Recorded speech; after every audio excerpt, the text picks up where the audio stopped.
The Olympics, a time for competition, camaraderie, and winning medals. While today's Olympic competitions are regulated rather thoroughly, there was a time when they were not. Oh boy.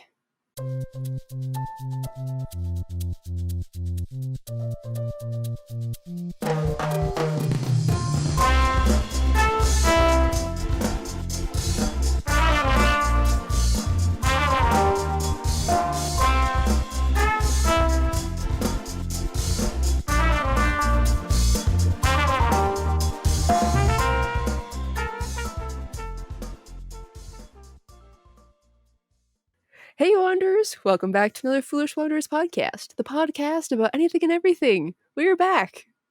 Were we gone? Well, we haven't posted for like a month. Oh, really? It's been a little bit. Oh.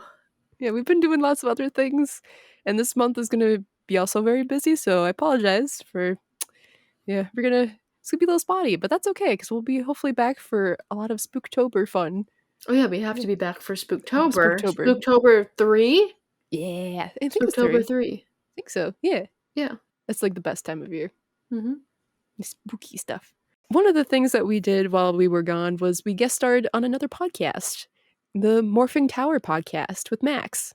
It was really fun. So if you guys want to check out our episode, it is called Spaghetti by the Bucket, episode 17. And I think his podcasts are like basically anywhere you get podcasts, so like Spotify or YouTube is where I listen.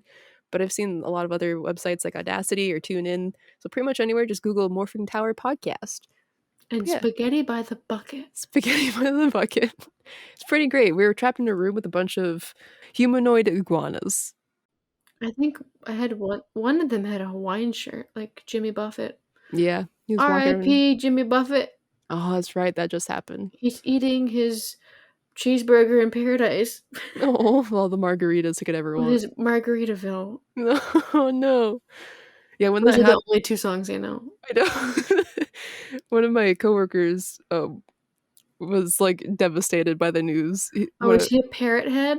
Apparently, yeah. Because like I was in the break room and another guy told him that, and he goes, "No, Jimmy Buffet died." It went on for like 5-10 minutes. I was like, "Oh, goodness gracious!" Goodness gracious! Well, to all the parrot heads out there, our condolences. Yes.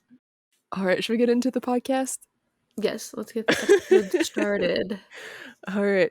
So today we're going to be talking about the 1904 Olympics, which gets insane. It's not nearly as like, regulated as today's Olympics are, and the marathon that was run in it not a lot of people finished. Like there's like less than half of the people finished this race.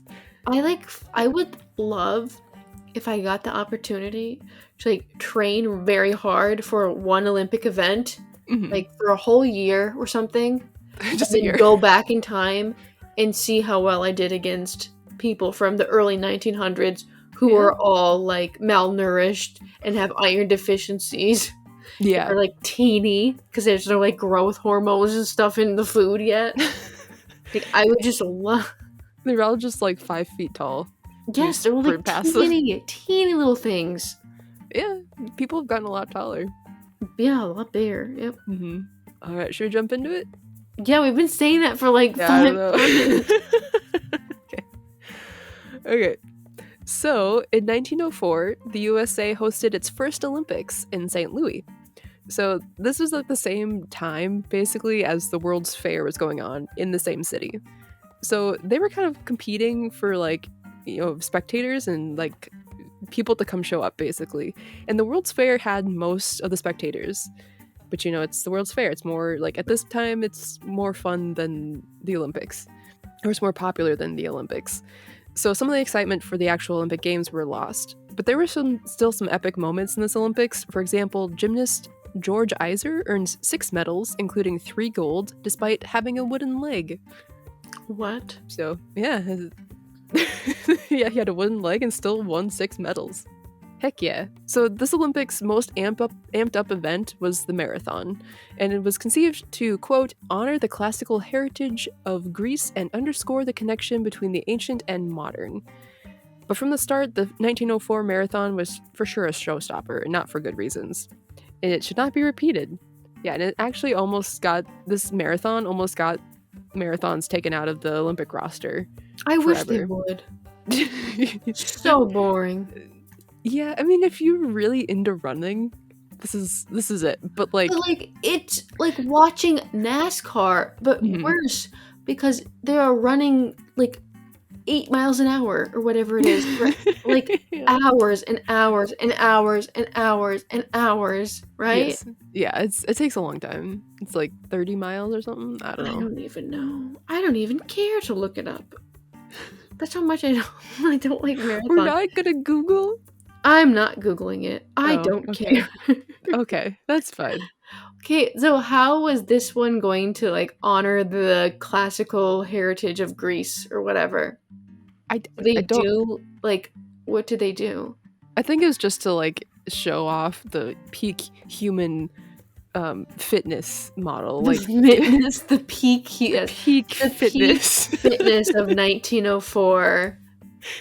Everyone's on like more like the cocaine, Coca-Cola, and like morphine or whatever you could take. Yeah, we'll get into some of the stuff that they put these runners through, and it's it's like just like because Mr. Kendra's into bottle digging, like ancient, like antique bottles from like the late 1800s, early 1900s is the ones that he wants. Okay, just like the medicine, like what's on the medicine bottles that he finds is horrifying. Yeah, like swamp root. That's something that he found, like swamp root, like stomach bitters, like all these like weird kidney stuff. Basically, all these people from like the 1800s and early 1900s just took medicine so they could poop. Like their stomachs were not right. Like this is like what all this stuff did was so they could poop, like just clean themselves out. Yeah. So peak fitness of the early 1900s. I love it. Everyone's on swamp root. Right. What is swamp root? They looked it up. I don't remember what he said. Oh, okay. I'm gonna look it up. I'm curious. It's probably just like a random tree that grows in the swamp. I have no idea. Let's see. Oh, this is a product. Okay, Dr. Kilmer's swamp root was a diuretic for kidneys and a mild laxative. Yep. I said, Katrina, all of this stuff we find is just diuretics. It's just these people are not healthy. No. I can't wait until people look up like HonestNet, like in whatever 100 years, look back at us and they're like, "Oh, I know, we're not healthy." No, it's like, what were they thinking with all these plastics? I feel like they're gonna be the biggest like. Yeah, and titanium dioxide and all of this stuff is just gonna be bad. Mm-hmm. Yeah. Sorry if we have our little tinfoil hats on, but I'm sorry. I think it's not good. No, it's not. A human person should not be consuming a credit card of plastic a week. That's a lot. That's a lot. That's so much. I don't want to make credit cards. Yeah. 52 a year. 52 a year. That's insane. All right, let's get back to the runners. Oh, yeah. The marathon. Right. The marathon, yeah. We're going to meet the runners now. Oh. Yeah, so a few of the runners... Fun fact, they're all white. No, actually they're not, which is kind of cool. Oh, that's good. Yeah. So a few of the runners were recognized marathoners who had either won or placed in the Boston Marathon or had placed in previous Olympic marathons. So some of these people actually knew what they were doing, but very few. The majority of the field, or the runners, was a mix of middle distance runners and some that have never attempted a marathon before. They were in the Olympics? They were in the Olympics. Yay. Good for you. I mean, good for them. So Americans Sam Mellor, A.L. Newton, John Lorden, Michael Spring, and Thomas Hicks were all experienced marathoners. So they were known and like they had been in other marathons. And they were among the favorites to win. Another American, Fred Lors, was a bricklayer during the day and did all of his training at night. So he earned his spot in the Olympics by placing in a, quote, special 5-mile race sponsored by the Amateur Athletic Union. So it's like a way he could get in, which is pretty cool. So among the others were 10 Greeks who had never run a marathon. There was 2 men from the Tsuna tribe of South Africa, spelled Tsuna. These men were in St. Louis as part of the South African World's Fair exhibit. They became the first Black Africans to compete in modern Olympic Games. So that's kind of cool. Wait, why were they there? Why were they in St. Louis for like a... For the World's Fair. They were for like that like exhibit in the World's Fair. Okay. Yeah. And they were just like, yeah, let's just do the Olympics. Yeah, just like, let's just go. let's run a race. They also apparently arrived at the starting line barefoot, so they didn't bring shoes with them. Or they just didn't have shoes, right? Like, yeah, either one. Yeah, I don't know. Yeah. So, and then there was also a Cuban national and former mailman named Felix Carbajal, who raised money to come to the States by demonstrating his running skills throughout Cuba, once trekking the length of the island. Upon his arrival to New Orleans, he lost all of his money in a dice game and had to walk and hitchhike his way to St. Louis. Well, you know, play stupid games, win stupid prizes. Yeah, we'll come back to him at the end of the episode.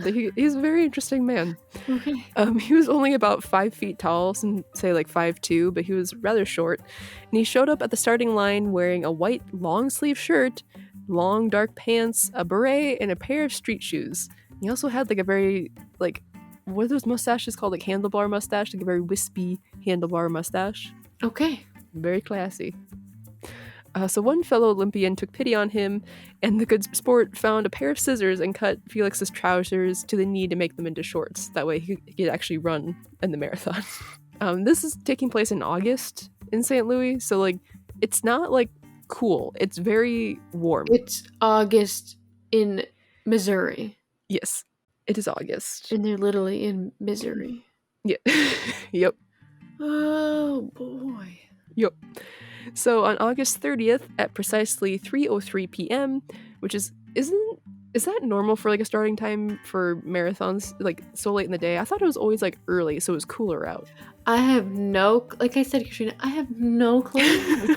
Okay, because like from my experience, like from just like hearing about some marathons like around me, or like even just like short runs, it's always like in the morning, so that way it's cooler. Because once you get like around like 11 to like 4 to like later, whatever, it gets hot. It hits peak, yeah, then it just stays there.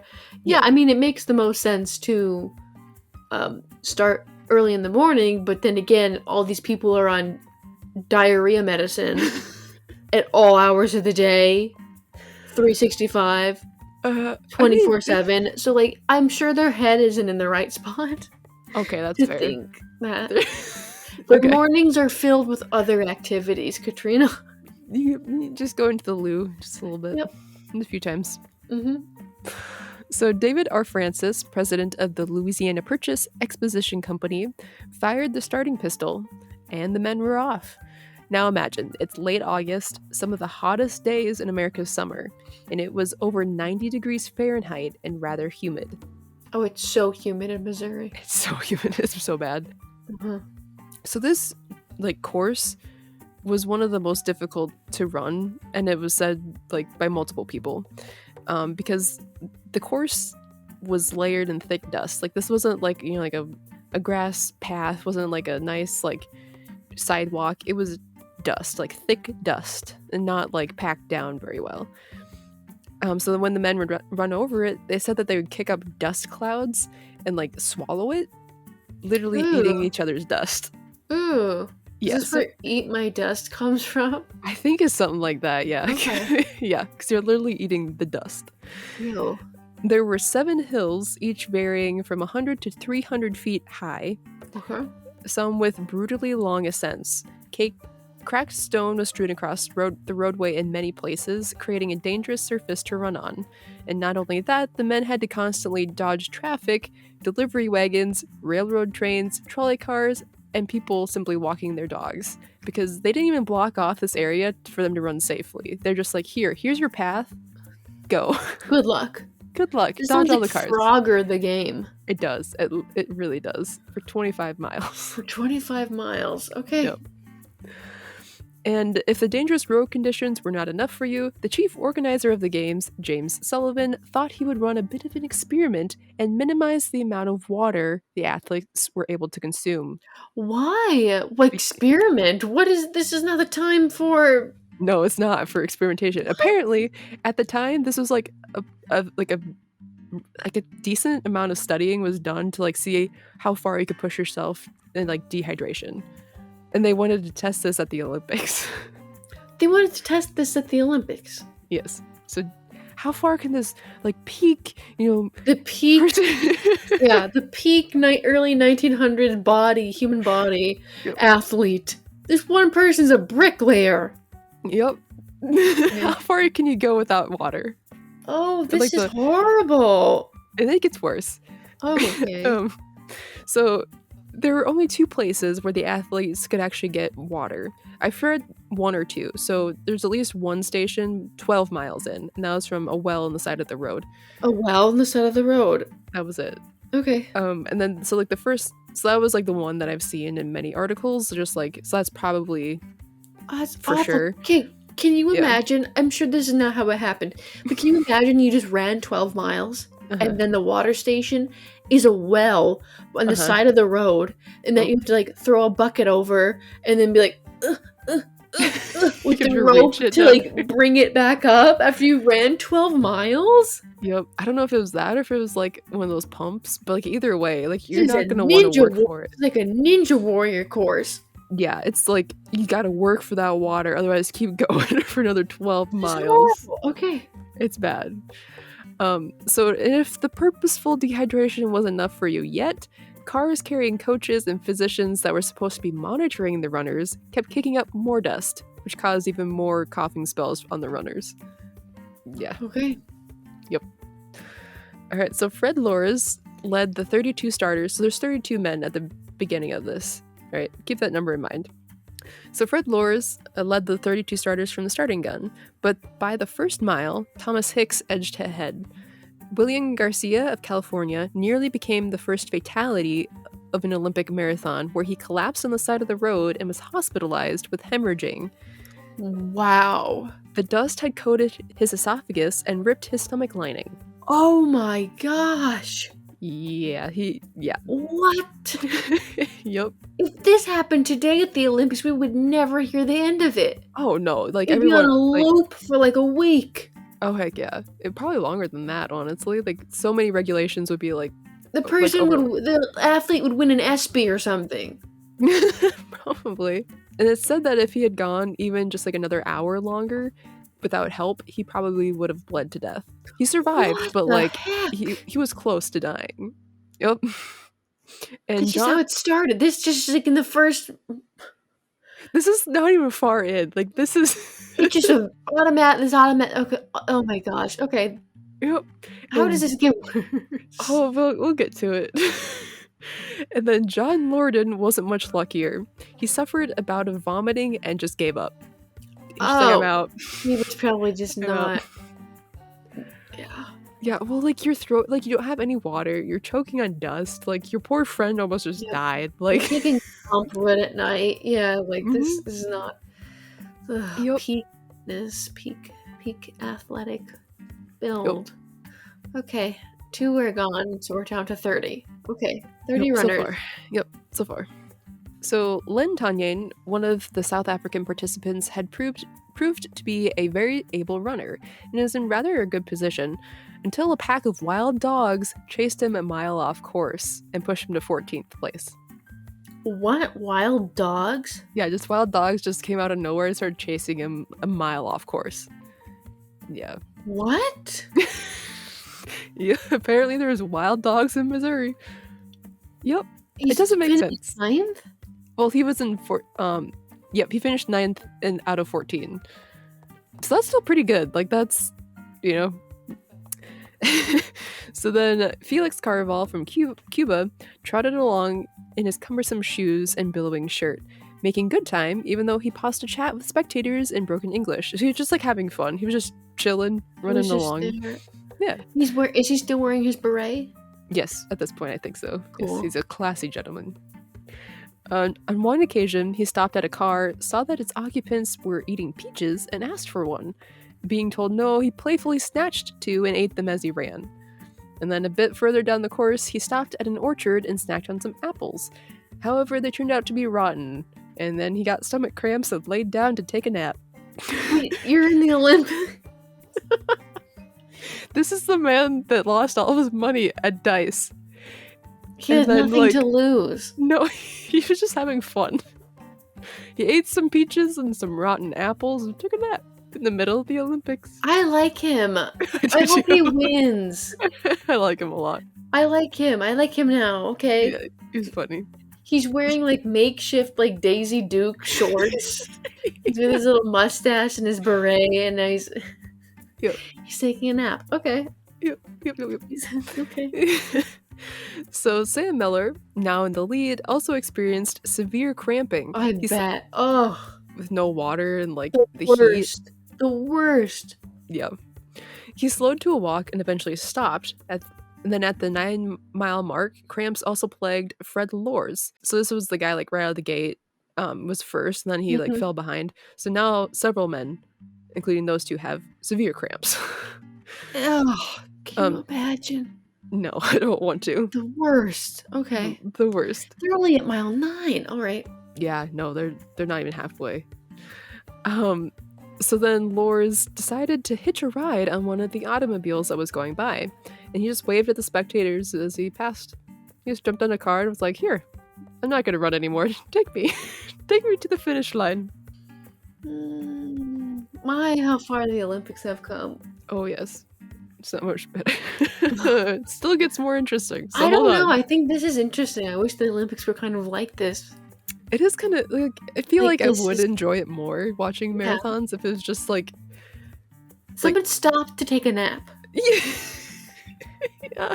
It's literally a tortoise and the hare. These are not people that are like, driven to like to try to be like, but by like to be perfect. No, they're just having fun, but not fun. But like they're not even getting paid. Probably this is probably just like I don't know. Yeah, do you want to do this? We need people to do this. Yeah, like come join our dangerous sport. You have nothing else to do today, right? Yeah, let's go.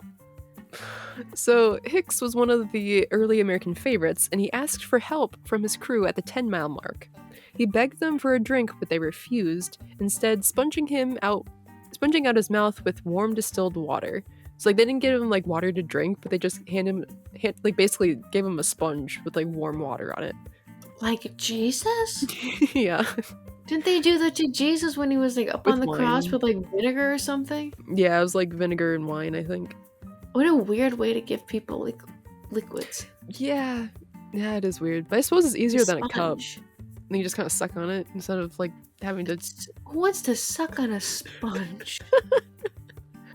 You don't want to drink your nice cold beverage from a sponge? It's in my mouth. No, I don't know what this is weird. It's so weird. Okay. Okay. Okay. So 7 miles from the finish, his handlers fed him a concoction of egg whites and strychnine, a highly toxic, colorless, bitter, crystalline alkaloid, or otherwise known as rat poison. What? Yeah, they mixed rat poison with a little bit of egg whites and were like, here you go, it's a protein snack. What? Why? Because they're experimenting at the Olympics. With what? What? Yeah. They thought it would help him. It what? didn't. Help him die? I guess so.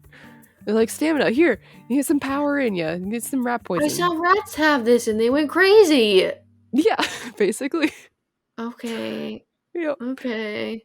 And this was the first recorded instance of drug use in the modern Olympics. Oh, it's doping. Great. With rat basically, poison. like, very doping with rat poison. Heck yeah.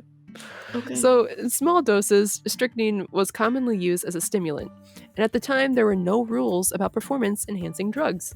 So Hicks's team also carried a flask of French brandy, but decided not to give it to him until they could gauge his condition. Oh, with the rat poison, yeah, because they didn't want to like kill him and be like, well, I wonder what did it, if it was the rat poison or the brandy. Wonder what they're like, we're not going to give you this brandy at first, we're going to give you the rat poison. Yep, with makes egg sense. whites. With egg whites, yeah. Yep. Great. A little bit of protein. Great. Okay. How many people are we down to? I don't know at this point. You don't know at this point? Okay. I don't know at this point. They're not even like, are they halfway done? Well, so at the point that they gave him the rat poison concoction, he only had 7 miles to go. Okay. So they're going to make him run 7 miles on rat poison? Yeah, and egg whites. This is crazy. Okay. Let's keep going. Okay. So meanwhile, Lors recovered from his cramps on his 11-mile car ride. So this is the guy that jumped on the car for the ride. He simply jumped off the car and rejoined the race. One of Hicks's handlers He's saw cheating. Yeah, he like blatantly cheated. So one of Hicks's handlers saw him and ordered him off the course, but Lors kept running and finished with a time of just under 3 hours. So the crowd, like at this point, doesn't know what's happening, right? Mhm. So they were like cheering and they're like all chanting. You're like, American won! Woo! They're so excited. And Alice Roosevelt, the 20-year-old daughter of then President Theodore Roosevelt, she placed a wreath on Lors's head and it was just about to award him with the gold medal when the witness reported, quote, "Someone called an indignant halt to the proceedings with the charge that Lors was an imposter." Cheers turned to boos, like almost simultaneously. Good. That's how American crowds work. They turn on you immediately. Oh yeah. The drop of a pin, be they will wrong. turn on you. Oh yeah, you get him. Mhm. Yep. So Lors smiled and claimed that he had never intended to accept the honor, and he finished it for sake of a joke, which Sure, no. sure, Jan. Sure, Jan. Yep. Sure. Yep, joke. The Olympics are so funny. Yep. And I like to think too that she was just like it's like in a movie where she's just lowering it over his head and all of a sudden like stop running in with her hands. Yeah, they're talking like Shakespearean stuff. Yep. All right, so at the finish line now, Hicks, with the rat poison coursing through his blood, had become pale and limp. Oh my gosh. When he heard that Lors had been disqualified, he perked up and forced his legs to a trot. His trainers gave him another dose of their poison concoction, this time with some brandy. Where are his trainers from? I don't know. For the love of God, where are these people from? Good question. But they mixed it with brandy this time. Are they exterminators? And they're like, let's train this guy. There's no rules. There's just you try stuff. You gotta figure it out. Electrocute him. Yeah, let's see what happens. Yeah, move, go, win this race. Oh my goodness. But they gave him brandy this time, so like that helps wash it down, right? Sure. At this point, why not? It's his last drink. His last meal was egg whites and brandy. Okay. Yep. So they also fetched warm water and soaked his body and head. So, yep, to hopefully cool him down. So after the bathing, he appeared to revive and quicken his pace, which, yeah, you're given water after running for like 3 hours. Yeah. Race official Charles Lucas said, quote, "Over the last 2 miles of the road, Hicks was running mechanically, like a well-oiled piece of machinery. His eyes were dull, lusterless, and the ashen color of his face and skin had deepened. His arms appeared as weights well tied down, and he could barely lift his legs while his knees were almost stiff." So he was not doing good. No, he's dead. He's just moving dead, walking dead. Weekend at Bernie's. So Hicks began hallucinating, believing that the finish line was still 20 miles away, even though he was only about a mile away. So in the last mile, he begged for something to eat. Then he begged to lie down. He was given more brandy but refused tea, so he couldn't have tea but he could have brandy. He swallowed 2 more egg whites and walked up the first of the last 2 hills, then jogged down the incline. So swinging into the stadium, he tried to run but was reduced to a graceless shuffle. His trainers carried him over the line, holding him upright while his feet moved back and forth. He was declared the winner, though. Woo! He won? He won by default, yeah, because Lors, he cheated, and Hicks was the second guy to cross the finish line. Did he die? No, thankfully no. But he was like close with all that rat poison in him. Did they still do the rat poison? Like on the next race, they were like, "Yeah, he won. Let's do rat poison." More rat poison. That's a good question. I don't know. Double the egg whites, double the poison. Let's go. Oh my goodness. No. Double the brandy. Wash it down. So it took 4 doctors and 1 hour for Hicks to feel well enough just to leave the grounds. That actually is like, that's not as long as I thought. I thought he would be dead as soon as he crossed the finish line, honestly. Like, just drop dead. Like, he just won and then he dies. He probably... Have you seen, like, those cross-country skiers that, like, put everything into, like, cross the line and they just collapse? Yeah. Yeah, I think that's what he did. Okay. He had lost 8 pounds during the course of the race. Okay. Yeah. Water weight. Yeah. And declared, quote, "Never in my life have I run such a tough course. The terrific hills simply tear a man to pieces." Hicks and Lors would meet again at the Boston Marathon the following year, which Lors won without the aid of an automobile. So Lors... Sure, Jan. Yeah, sure. I don't believe it. I don't believe it. I bet he still cheated. Oh, I'm sure he did somehow. He took like the sewers or something. It's like he just swam like the crocodiles. Yep. So out of the 32 entrants that began that afternoon, only 14 would finish. Jeez. So that's like, that's less than half for various reasons. Yeah, and this was the lowest number of finishers in Olympic history. What a lame but like exciting year. I know, right? It's not for good reasons, but it made history. But it'd be so funny. If you're just watching it on the sidelines, like, oh, there goes another one. Yep. Oh, okay. Like at this point, I think they need to do this again. Run at like 3 in the afternoon, 90-degree heat, full humidity. I think no water. I think so. Okay. I think rat poison cocktails with egg whites is what people need to watch the Olympics again. I really do. Okay, fair. Let's spice it up. Ooh, put a little brandy in there. Yep. Yeah. Feed them sponges. Yep. I think this is what they need. And have it in St. Louis again. Oh, goodness. Oh, man. When was the last time we hosted it? Was it in California? I think it was Salt Lake. Okay. I think it was Winter Games. Oh, okay. Mm-hmm. That makes sense. I think like Los Angeles is supposed to have it again, I think. Okay. Sometime, but who knows? I don't know. Who knows? I don't think that anybody wants to go to Los Angeles. Oh no. We're sorry, Los Angeles. Here I am. Yep. Okay. Alright, so I'm going to go over some of the things that happened after this race. So like we said, the Olympic Marathon in St. Louis was so controversial that the event was almost removed entirely from the Olympic program for the following games. The director of the 1904 Olympics, James Sullivan, stated that a run of that distance was, quote, indefensible on any ground, but historic. So like they never had done something that long before, like a marathon? I guess so. Okay. Yeah. Yep. So Lors, who had hitched a ride to his almost victory in St. Louis, was banned for life for his fraudulent behavior. That's appropriate. But it was overturned in time for him to win the Boston Marathon the next year. Yeah, you said that. Yeah, they're just like, slap on the wrist, and then you're good.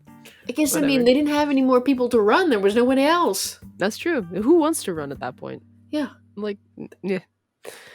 Cuba's Carvajal gained a sponsorship from the Greek government to run a marathon in Athens in 1906, but he never arrived at the race, and the newspapers in his home country proclaimed him dead.